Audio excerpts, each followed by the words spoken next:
This is not what you were expecting from Goku's newest version of Ultra Instinct.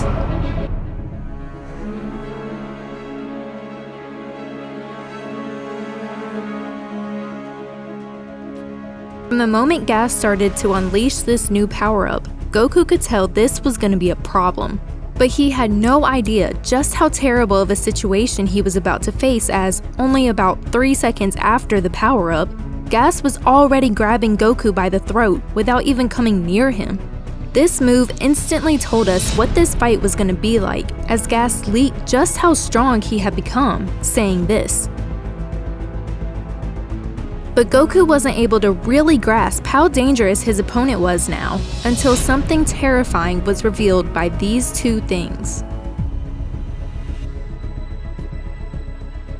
Before tossing Goku like a doll through the forest, Gas explained where this intense power-up had come from in this moment here, making it clear that if he hoped to survive this battle, Goku would probably be left with only one option. With no Vegeta or Granola there to help him, Goku would have to take full advantage of Gas's life force slowly burning away. But how? Goku would either have to try running away from Gas like he had done with his little game of tag instant transmission style, or pull a Vegeta Ultra Ego move by just taking the blows until Gas would eventually run out of his burning life energy. But Goku quickly learned that one of those options was a complete bust, as Gas revealed that this new power of his included much more than an increase in strength. Still flying through the trees, Goku found out the hard way that running away wouldn't be an option, as his body was suddenly pulled back to Gas with a tornado. Had this man really become strong enough that he could control the weather itself? Although there was one lapse in Gas's judgment by using this move. Or so I thought. Hadn't Gas just seen Goku teleport away from an attack? Wondering what made him think Goku wouldn't do the same thing in this tornado is a question I didn't have to wait long to get answered as this happened. And to make matters worse, Gas soon revealed yet another new ability with this. Hadn't we seen something like this before though? With this new move being way too close to Goku's big Ultra Instinct body that he used to defeat Moro. It was hard to not question if Gas was gaining the angel power himself. After all, how is Goku not able to dodge those attacks inside the tornado, even with his new and improved version of Ultra Instinct? And how was Goku not able to notice Gas move behind him earlier? Well, it seemed that Gas had gained a third ability with this new power-up, a huge boost in speed. But also, it was becoming clear that Goku's new version of Ultra Instinct wasn't at all like the version we saw here. When Goku was able to instantly use the upgrade of perfected Ultra Instinct to its full ability. This time, Goku was going through something we had seen not long ago, as Goku had fought against Granola. His first time pairing Ultra Instinct with a Super Saiyan form, even Goku admitted that he wasn't very efficient. It was the side of Ultra Instinct that he was going to have to practice. So were Gas and his attacks really as fast as they appeared? Or was this the downfall of Goku not being able to yet master the switch between his calm dodging side of Ultra Instinct and his new emotional attacking side?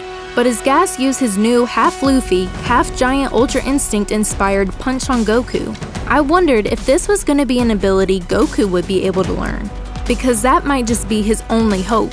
But I was wrong. Another, much greater hope was suddenly revealed here. What Maki was noticing about the result of Gas's new, much older appearance was something that Gas actually had all wrong as he told Goku this. But what was really happening to Gas is something Goku had been through himself in this moment.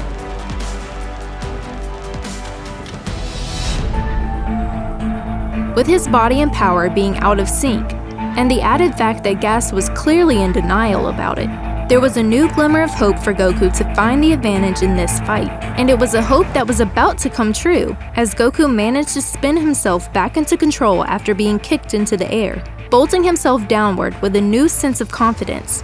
There was something about Goku from this entire portion of the fight that suddenly became clear.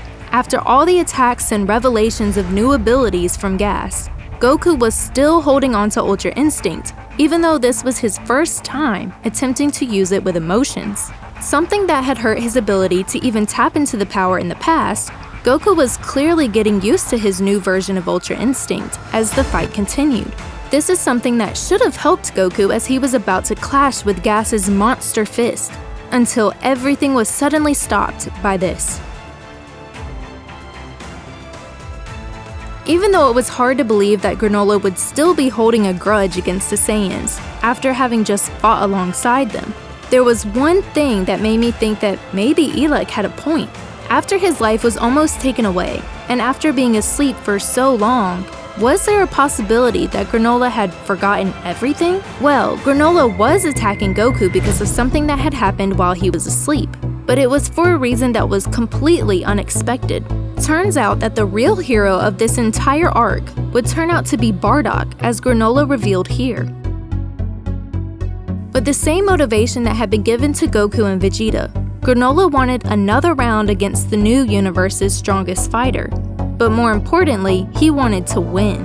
And just as Goku was agreeing to give the win to someone other than himself, something terrible began to happen to Gas that just might give Granola the advantage he would need. But this unexplained trembling around Gas's body, and the advantage it could bring to the heroes, would have to wait as we saw something completely opposite of the norm. We've seen so many times where Goku needs the help of Vegeta to stall time and take the blows while he prepares to take the win. But this time, it was Goku who would be stalling, and Granola would be charging up that one final attack. However, the excitement didn't last long. Even though he had just been in a state of panic, Gas suddenly was acting like nothing was wrong with his body after all, as he happily charged at Goku. And as we waited for an explanation on what was happening to Gas, Goku showed what it means to have a reason to fight. With his new hope to win this battle charging up behind him, Goku was able to actually grab hold of Gas's huge attack and get in a vicious kick, managing to actually injure his opponent for the first time since Gas had unleashed this upgrade in power. But it wasn't enough. With an instant counterattack completely stomping Goku into the ground, those unexplained tremors started to make sense. Goku wasn't the only one with a new reason to keep fighting. Even though Elec would have had to make the same terrible exchange for Gas's wish that Granola had to make to become the strongest in the universe, there was one difference. Pay attention to what Elec told Goku here. With Granola, we knew exactly what kind of time limit he had left, but it was much more vague for Gas's time limit. And because of this right here, it was clear that Elec had made Gas much stronger than even Granola had been. Putting these things that Elec had said together, plus the revelation that Gas was burning his very cells away, makes it obvious that Gas has a much shorter time limit than even just a few months. And as Gas realized what was happening to his body as it trembled, he must have made the decision to let his power drive him harder than ever before, giving him a boost way more meaningful and much stronger than Goku's boost of knowing Granola could charge up the power to win. But was this drive to win before losing his life really as strong as it should be? As he became distracted from ending his fight with Goku, Gas revealed that Granola still had way more power than expected. With a ton of energy being pulled into his final attack, Granola's power as the second strongest in the universe forced Gas to change his mind about which fighter he should finish first. But his mind wouldn't shift away from Goku for long, as his attack on Granola was blocked by Goku's shield, forcing Gas to finally send off the barrage of beams he was probably going to use to finish Goku off in the first place. And this time, Gas succeeded, having admitted quite a while ago to not having much fight left in him. Goku wasn't able to hold on any longer and was knocked unconscious. And with Granola's panic of not having completed his attack yet, we saw the true advantage Gas has had through this entire battle. Going up against the new strongest fighter in the universe, you'd expect the three super strong heroes of the fight to team up more than they had. But with someone being targeted and taken out one by one each time, Gas keeps getting an easy one-on-one fight. But remember how Goku took the role of the one stalling time for once? Well, things were about to turn in this same way again, as Vegeta became the one swooping in to save the day, knocking Gas to the ground in only his already weakened base form. When Vegeta had fallen, requiring the help of Goku's new version of Ultra Instinct to save him, it was disappointing to most fans to see Vegeta taking the L for Goku's sake yet again. But considering Vegeta had woken up fast enough to comment on Goku's new style of Ultra Instinct, it was easy to guess that he had enough time to rest up some in order to save Goku for once. However, Vegeta's moment in the spotlight and the hero's chances to win were cut short, as Maki and Oil decided to make this battle 3 versus 2. But with another shocking revelation, it was Planet Cereal's last surviving Namekian that saved the day with this one simple move. And by Manito using his single combat move, just enough time had been stalled for Granola to finally be ready. And in a moment of desperation, Gas tried to push away from Vegeta, who was now holding him in place with every last ounce of his energy. Although this was probably the only way to ensure Granola's attack would actually hit Gas, it took away any hype of Vegeta having saved Goku, as it seemed he would now be sacrificing himself yet again. However, Vegeta proved to be far too exhausted to hold his opponent down for long, as Gas threw him to the side and charged at Granola. And even though this would only put Gas even closer to the attack, there was one thing that gave him a chance to survive that Elec pointed out here. Even after everything Gas had put Granola through, Elec made a good point. Why would Granola, especially with the few years he has left to live, send off an attack that would destroy the home he loves so much? Little did Elec know that Granola wasn't gonna have to make such a devastating choice because of this. Without even noticing what was behind him, Gas learned the true terror of the giant hands he had used against Goku as he was captured. And as the giant version of Goku easily tossed Gas's body all the way into space, Granola was given the ability to defeat his enemy and also protect his home. But there were some problems with this move.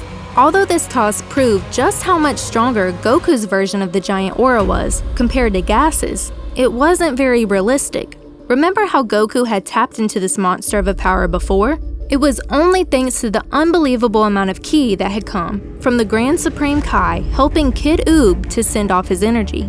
And yet now, with no energy at all, Goku literally woke up like this? And as for the giant's power level, when Goku had been kicked by a similar move not long ago, he had been able to spin himself to a stop in order to fight back. But this was on another level, as Gas was unable to even slow himself to the point of being thrown completely out of the planet's atmosphere. With this much strength, it made the attack that Goku, Vegeta, and even Manito had needed to stall so much time for now feel almost useless, especially as Granola now revealed a devastating weakness here. Unable to aim from this far away, they needed a miracle to defeat Gas, and as Oatmeal showed himself at just the right moment, it was finally time to end this. The attack becoming even more huge than before, it covered them all in light as it reached Gas. But as the light faded, all seemed to finally be at peace, until this happened. After such a monster of an attack, could Gas really still be alive? And the answer proved that Goku had rubbed off on Granola maybe a little too much when he revealed the truth here. Even though Granola being able to turn away from his revenge reminded us of the amazing power Goku has to change others for the better, we were also reminded of something terrible as Granola made this mistake here. However great it might have been to watch these people that had manipulated him since he was a child now get bossed around by Granola, and to see that he had really defeated Gas, there was still a huge problem. How many times have we seen Goku spare his enemy just for it to end in total disaster? With Granola making this same kind-hearted mistake, it's hard to not think that this fight might not be over because of these two moments. Although the twitching of Gas's body seemed to be coming from what Goku had said here, it was never actually explained, leaving us to wonder, could it be something more? Now that his body has been thrown into a true, life-threatening state, and with Gas having already shown moves similar to Goku's Ultra Instinct, who knows if Gas could suddenly wake up with a huge burst in power, just as Goku had. And even scarier is the fact that after bracing for the impact of Granola's final attack, Elec hasn't been seen. This is the person that has forced Gas into every single new stage of power, whether it hurt Gas or not. What could be up his sleeve now? You tell me, has Granola really defeated Gas?